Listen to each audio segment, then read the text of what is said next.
Shalom again. It's good to see you here at Toward a More Jewish Jesus, where we endeavor to be consultants and problem solvers at the intersection of the Jewish and Christian worlds. And let me say hello to you. Hello, Steve. Hi. Steve Lamb, my handsome associate over here.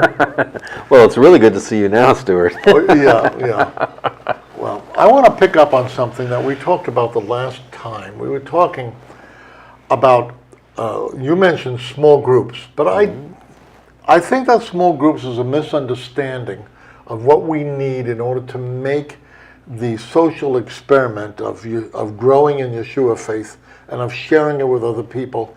I think that small groups can be misunderstood because in many ways small groups are looked upon as a technique, that you have a big meeting and then you have small groups where people process what's at the big meeting and then where people get to feel as though they're being heard. So you have big meeting and then small groups for processing, like buzz groups or whatever. Right.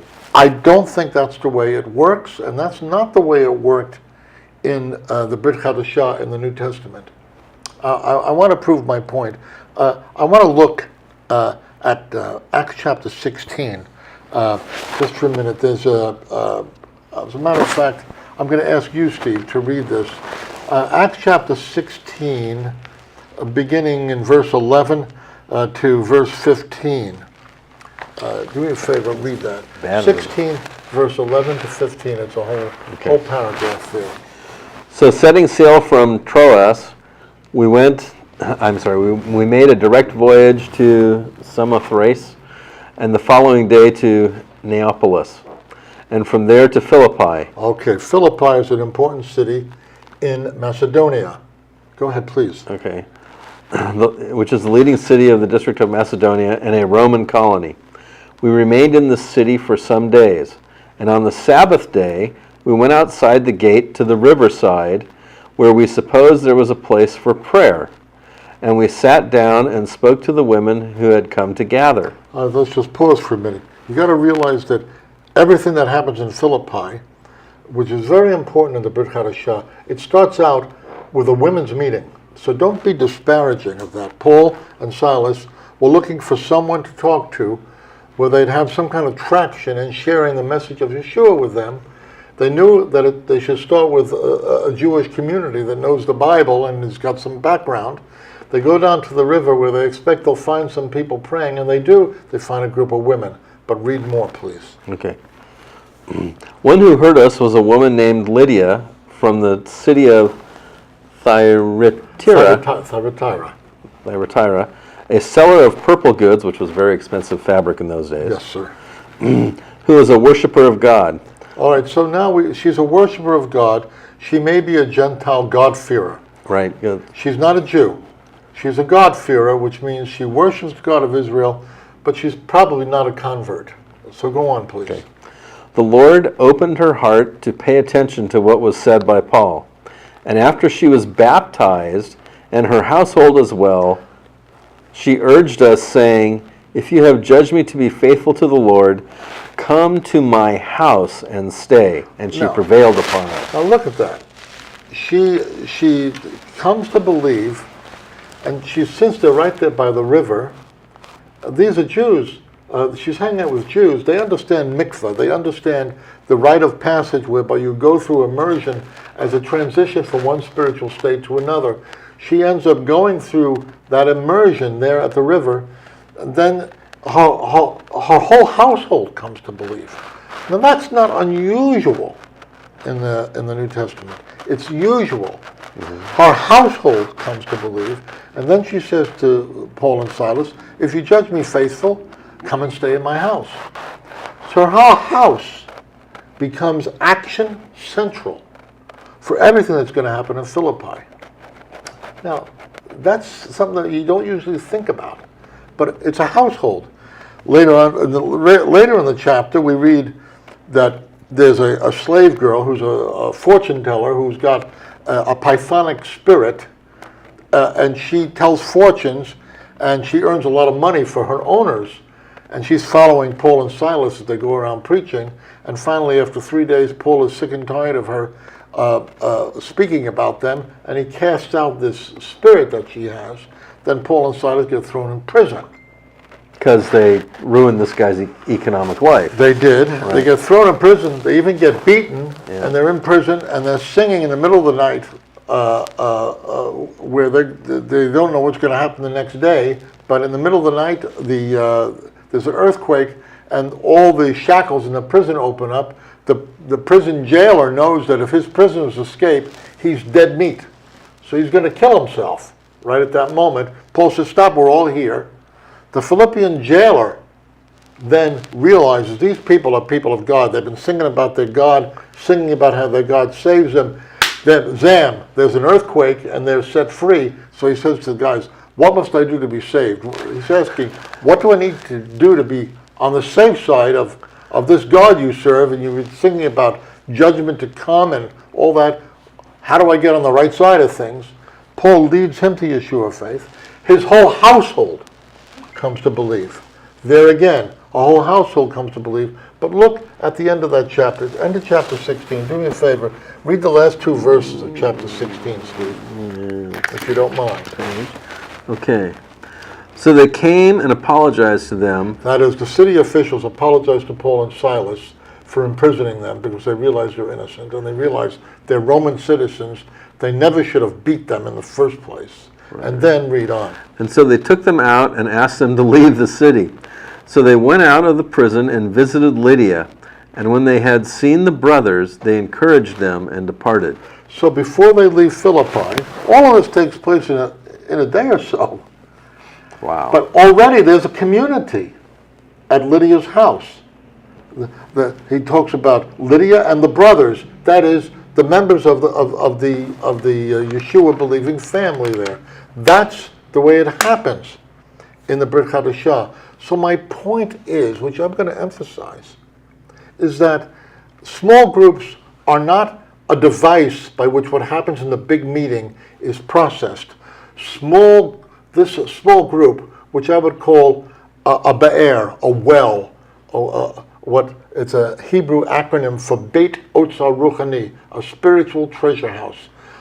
I'm involved in developing a whole network of spiritual treasure houses because it says, Yeshua says in Matthew 13:52, that a scribe of the kingdom is like a householder that brings out of his treasure house things old and things new. And that's what we do. We're dealing with spiritual treasures, old and new. So these spiritual treasure houses were the foundation of everything else that happened. I want to look at one more passage. Then I want to tell about 3 characteristics of these treasure houses. But realize that the household is the foundation. It is not a device. It's not a buzz group. It's not a breakout group. It is the foundation of everything else. Let's look at chapter 18. And I'm going to prevail upon you to, again, once more to read. And read the first 10 verses, please. First 11 verses of Acts 18. After Paul left Athens and went to Corinth, and he found a Jew named Aquila, a native of Pontus, recently come from Italy, with his wife Priscilla,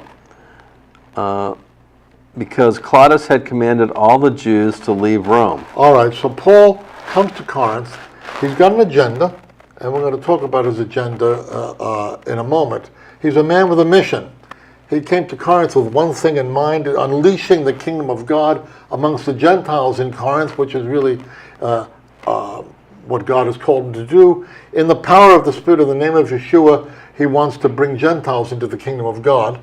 So he wants to find somebody with whom he has an affinity, and he finds a Jewish guy named Aquila, and his wife, Priscilla. We don't even know if she's Jewish, but they're from Rome, and Claudius, the Caesar, had thrown all the Jews out of Rome. So they were dislocated from Rome. They're Italian Jews. Okay. And he meets them, and he has a lot in common with them. Read about it, please. And he went to see them, and because he was of the same trade, in other words, he was a tent maker, and they were tent makers, he stayed with them and worked, for they were tent makers by trade. All right, now, so he stays with them and works. This is his base of operations in Corinth. Again, it's a household. There are no motels. There are no hotels. He doesn't have enough money to buy a house. He's not going to do that. So he finds a household to operate out of. Keep reading, please. And he reasoned in the synagogue every Sabbath and tried to persuade Jews and Greeks. When Silas and Timothy arrived from Macedonia, Paul was occupied with the word, testifying to the Jews that the Christ was Jesus. Okay, so Paul and Silas, so Timothy and Silas were in Macedonia. That's where Philippi was, and they came down. They apparently brought some money from the communities in Macedonia. So Paul now can give himself full time to teaching about Yeshua. Keep reading. And when they opposed and reviled him, he shook out his garments and said to them, "Your blood be upon your own heads. I am innocent. From now on, I will go to the Gentiles." Yeah, in every town he would go to the synagogue first. Okay. But it was only when the synagogue had a chance to say yes or no that he would go to the Gentile community per se. And that's what he tells the synagogue in Corinth when they finally say, "Look, we don't want anything to do with you and your message." He says, "Fine, that's your responsibility. I'm going to go to the Gentiles." See what happens next. And he left there and went to the house of a man named Titus Justus. Went to the house. He's finding another base of operations. A man named Titus Justus. Tell us A about it. worshiper of God, Another God-fearer, a Gentile who loves the God of Israel. Go on. okay. His house was next door to the synagogue. Okay. He was a Gentile who was hanging close to the Jews at the synagogue. Right. Crispus, the ruler of the synagogue, believed in the Lord, together with his entire household, and many of the Corinthians, hearing Paul, believed and were baptized. Okay, so here we have household. First, Paul is with Priscilla and Aquila in their household, and that's his base of operations. He's sharing the good news of Yeshua in the synagogue. The synagogue community gets really stirred up, and finally he's asked to go take his message, go somewhere else. Then there's this guy Titius Justus, who is a God-fearer, who lives next door to the synagogue. A synagogue. Might have been a different one. Yeah, and he comes to believe, and his whole household does. Notice, his whole household. Paul is staying there, and then the household of Crispus, who is the leader of the synagogue, his household also believes. But notice, in the Brit Hadashah, in the New Testament, in the Apostolic Witnesses, it's sometimes called, the households are the foundation of everything else. And we have forgotten that in our day. I want to talk a bit about that. I want to talk about what Paul was up to, what it has to do with what we're up to, and then I want to talk just briefly about three characteristics of the kind of spiritual treasure houses we ought to have. It's our family house, which might be expanded with other people who have an affinity with us, but that is the base of operations. What was Paul up to? He wanted to figure out how to disciple a diverse group of average Joe people and their families in a wide variety of paganized and secularized contexts. That's what he's doing when you read the book of Acts.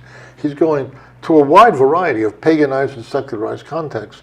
How is he going to bring these people into Yeshua faith, teach them how to operate in Yeshua faith, teach them how to share Yeshua faith? Because being a disciple is being an apprentice, but you're apprenticed to do, so that other people will also want to become apprentices to what you do. So I've been an apprentice. You have been. And it's a very interesting thing because, in my case, I apprenticed how to draw drawings for building houses. And you start out with this desire to do something, but you have no idea how to do it. And you sit down with a guy, and the first thing he teaches you to do is something that you think you already know how to do, but you don't know how to do.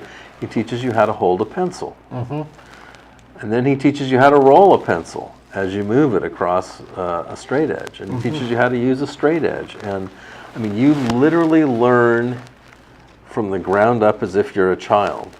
But you learn to do. You learn to do. It's learning in order to do, not just learning in order to know. Right. It's completely different than like taking a class Right. on how you And do this. being a disciple of Yeshua is You know, as I said in a previous podcast, he says, go into all the world, preach the good news to every creature, teaching them to do whatever I've commanded you. I am involved in developing a whole discipling program that is meant to teach people to do. We have so much knowledge and so little doing in our culture. In other places in the world where people have far less knowledge, they know better about doing and things are exploding. Here, things are stagnant. That's very helpful. Thank you, Steve. So Paul's problem was how to disciple average believers in a wide variety of secularized and paganized contexts such that they would become conformed to the life patterns extolled by the apostles in their lives and in their thinking and in their doing. He wanted them to be rooted in the scriptures. He wanted their lives to express the life of the Spirit in their midst. He wanted their communities to be a sign of the kingdom of God in anticipation of the eventual coming of Yeshua as the judge of the living and the dead. Meanwhile, he wanted them to be engaged in discipling others into the life in which they had been discipled. That's the way it works, and that's the same thing we try to do. So, I want to talk about three characteristics of these spiritual treasure houses. In Hebrew, a be'er is a well, but I use it as an acronym for Beit Otzar Ruchani, a house of spiritual treasure. And our communities, our network of Habe'er Chavarot, household meetings, are spiritual treasure houses. Let's look at three characteristics. First of all, the family nature of the gathering. You notice when Paul goes back to the household in Corinth, or when in Philippi, when he goes back to Lydia's household, he says he went back and he saw Lydia and the brethren. It's axiomatic and idiomatic in the Brit Chadashah in the New Testament that the people who believe in Yeshua are referred to each other by family terms. Mm-hmm. Mother, father, sister, brother. That's because the family of God is a family where we all have the same father and we're all related to one another because God is our father. But also because these communities grow up in households, it's an expanded family. The spiritual treasure house is an expanded family, extended family. And that's what I'm interested in devoting my life to, developing these extended families, these spiritual treasure houses, discipling households within the house of Israel. So the first thing is the family nature of these gatherings. I have some notes here, but I don't have to read to you. It's all rather obvious. Paul uses some words in the New Testament that are very common. Oikonomos, a household steward. The leaders are like stewards that have responsibility in the house. He uses the term adelphoi, brethren. That's his most common term for their relationship with each other. And there's a man I studied with in the 90s, early 1990s, named Rob Banks. He's an Australian world-class expert on these house gatherings. And here's what he says about this. He says, the metaphor of the family was a vital one to Paul, paralleling the household context of community gatherings. We have the use of household language to describe the relations between members. The correlation of the two may be accidental in Paul. Believers in Yeshua may not have had anywhere else to meet, especially since the synagogues soon became closed to them, and the rooms attached to local temples would have possessed unsavory connotations because these were pagan temples. They couldn't very well meet in those rooms. But just possibly the practical necessity for their use of households blended with a further theologically based consideration.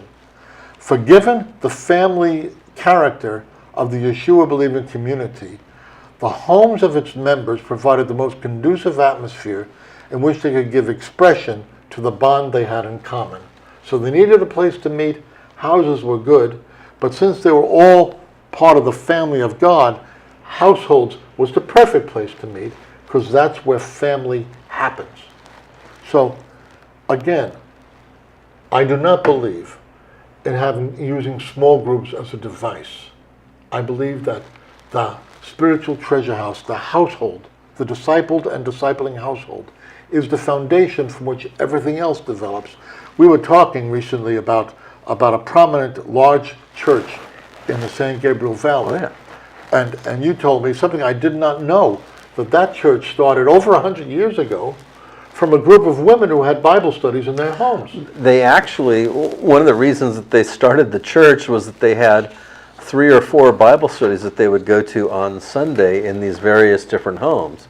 So these 2 sisters had I think it was 4 Bible studies that they managed on Sunday.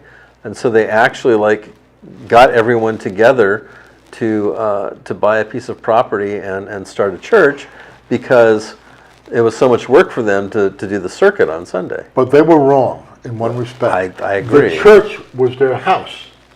Paul talks to Philemon, for example. He says, greet the church in his house. In the New Covenant scriptures, the church, the meeting of the people of God, or in our context, the Chavarah, was in the house. That was. Now, I do believe, as I said last time, I believe in a place for larger meetings. I call these 4C meetings. The big meetings, such as this church you're mentioning, you have 4 C's. You need a big meeting for a big celebration service, for a sense of connection to a larger community, to a spiritual tradition.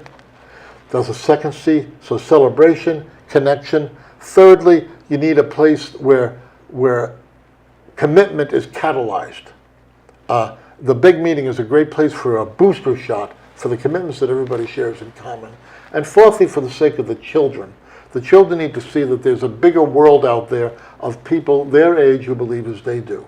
So you need these big meetings, but they are not the foundation. Well, they're not the foundation and they're not the center. They're not the center either. They're the cherry on top, but they're not. That's true. That sounds like heresy, but this is what we believe in the Haber Chavarah network, which we are forming, a network of households that are foundational to spiritual life, spiritual treasure houses. A second thing is the body nature of the gathering. Paul uses that metaphor all the time, that everybody in the community has a role. They're like the organs of a body or the limbs of a body. That's also, in other words, there are no people who are just spectators. Everybody has a function that contributes to the well-being of the community. That is very health-giving, very life-giving, because it's as people do that they begin to own their identity as Yeshua believers. If they're just sitting and observing and saying, well, I don't do anything, but I listen, those kind of people can drift off, you know? So first is the familial nature of it. Secondly is the body nature of it. And thirdly, the full-orb nature of it. And with this I will close. And that is that for Paul and for the early believers in Yeshua and for the Jewish world, there is no division between secular and sacred. That's an Aquinian concept. A what? An Aquinian, Thomas Aquinas. Yes, it could be. I don't know if Thomas Aquinas invented it. I don't know. But I know that since the Enlightenment, there's been a bifurcation in people's thinking between the spiritual and the practical. That's absolutely not true. When these gatherings get together, if somebody's tires are bald and they can't get to work anymore because they're blowing their tires, it's a very spiritual thing to take an offering and buy tires for your friend. If somebody's looking for a job, that's a spiritual matter. If somebody's heartbroken because their boyfriend just rejected them, that's a spiritual matter. Every aspect of life is part of the concern of these familial households. So they are familial, they are bodies where everybody has a function, and they are a place where every concern of life is dealt with from the vantage point of the spiritual life we share. So, I want to close by telling a story. Okay. I'm going to read this because I don't want to miss a detail. It's about a fellow named Ying and his wife Grace Kai. They're Southern Baptists. He was born in Taiwan. He spent some time in the United States. Well, that is the South China Sea. Yeah. Ying and Grace began, they eventually went from Hong Kong, where they were planting churches about one a year with 40 or 60 people they bring to Yeshua faith. one a year. His father did the same thing.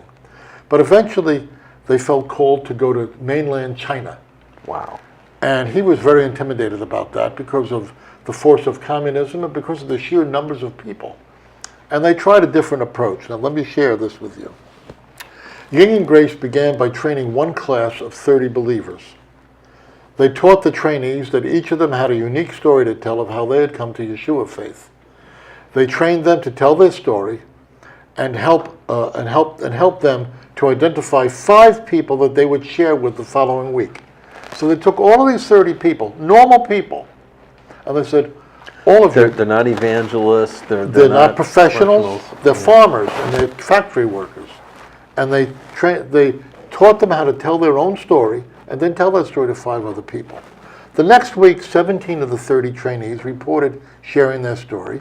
One farmer had shared with 11 people. The following week, Ying raised the ante on the accountability and said that only people who were sharing could continue to come. 2 months later, the trainees had started 20 small groups. After 6 months, there were 327 small groups and 4,000 newly baptized Yeshua believers after 3 months, starting from 30 people who not only went out and told their story, but then when other people came to Yeshua faith, they said, now you tell your story to somebody else. Has anyone told C. Peter Wagner? And each time they learned a lesson, these 30 believers, they took them through a 1.5-year training program. Mm-hmm. Each time they learned a lesson, they would practice it with each other, then they would go out and share it with a number of other people, and those people would share it with other people. So they continued to grow. I'll tell you a little bit. One old farmer had never before planted any kind of a congregation. He started 12 of these house fellowships in 2 months and 110 in the first year. These are normal people. Let me get to the chase. So wait. He had like 3,000 people under his discipleship after a year. Wait a minute. After 10 years, listen to this. In the most recent survey of the Kai's work, more than 1.7 million people have come to Yeshua faith and been baptized. Wow. Every month, trained workers start 2,000 of these home groups and small groups in villages, urban high-rise apartments, and factories. Over 140,000 of these house groups have been started in what is currently the world's fastest growing church planting movement. But I don't even like the term church planting. They're household planting. These households become points of light. In under 10 years, 1.7 million people. Now, these are average people, but they're doing what Yeshua said. Yeshua raised up disciples who were supposed to go out and make other people into disciples, and make other people into disciples. We're all learners together. So, there's so much more to say, but we can't say it now.